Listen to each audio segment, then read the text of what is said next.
Well, that gimmick didn't last very long. I know gimmicks are temporary. I know gimmicks are not supposed to last, but 1 week? The NHL was able to be in the mainstream for 1 week?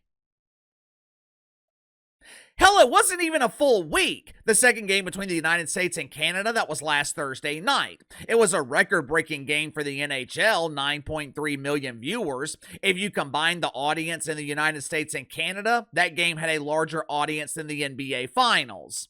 I was getting emails last week. Uncle KC, do you think the NHL is surpassing the NBA? Do you think the NHL could surpass Major League Baseball?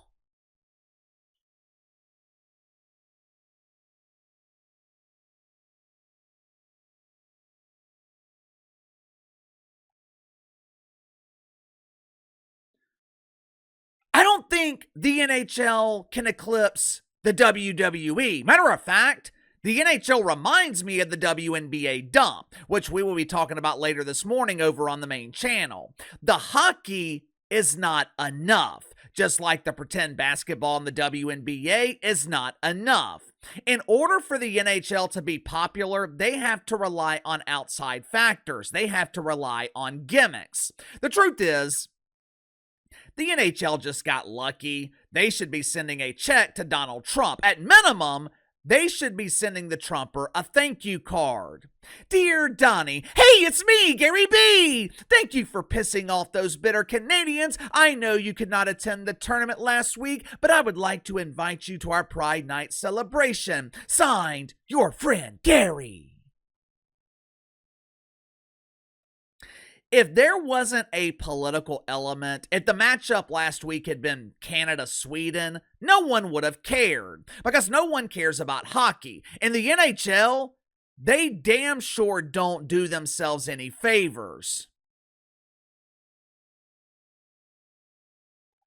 Make sure to like and subscribe. You can follow me on Twitter at KC_BTL84. If you happen to stumble upon this video, be sure to check out my main channel, Behind the Line. Link to the main channel is in the description below.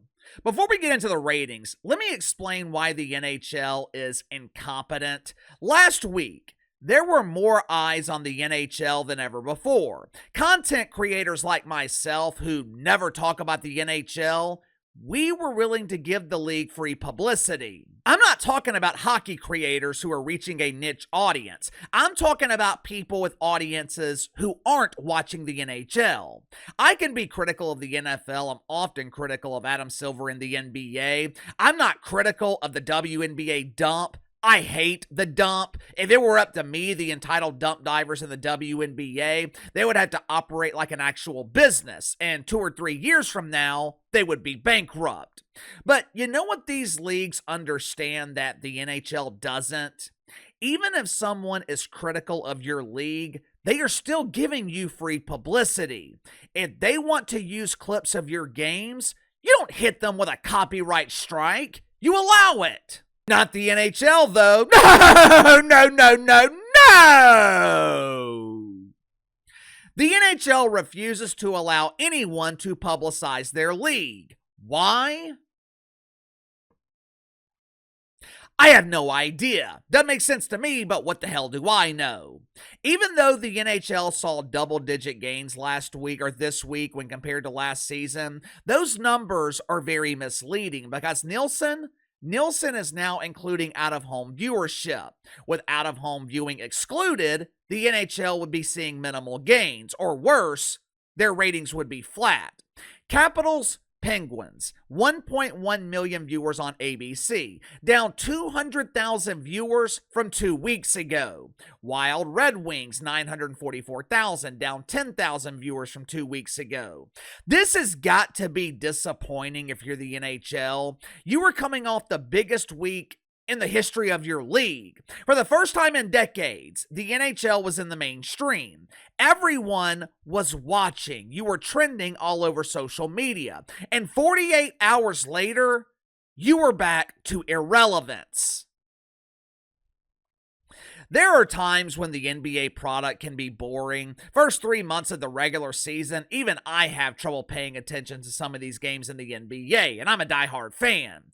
But one thing about the NBA, The product on the court can be bad. The All-Star game can be an annual disaster. One thing, though, that you can't take away from the NBA, it's always interesting. There's always something going on. There's always a storyline off the court. Whether it's trades, whether it's a superstar like Jimmy Butler causing problems, Adam Silver not knowing what the hell he's doing. There's always something to talk about in the NBA. Before that Four Nations tournament last week, you know what the biggest story was in the NHL the last few years? Pride Night, a celebration of Wiener. Outside of that, there's nothing to talk about. The NHL has once again failed to capitalize on mainstream attention. This happened back in the 1980s after the Miracle on Ice. This happened in the mid-2000s when the NHL was as popular as it's ever been in my lifetime. The league was finally building a foundation, and what do with it? They go on strike and lose an entire season. They lose all the momentum that they built in the 90s. Almost 10 million people tuned in last week, and it appears that the NHL could not maintain a single one of them. Give me your thoughts on this. NHL ratings are essentially flat after the Four Nations tournament. When compared to 2 weeks ago, ratings are down. Was last week a one-off? Will the NHL fail to capitalize on the mainstream attention? Let me know. Sound off in the comments below. I'll see you on the main channel.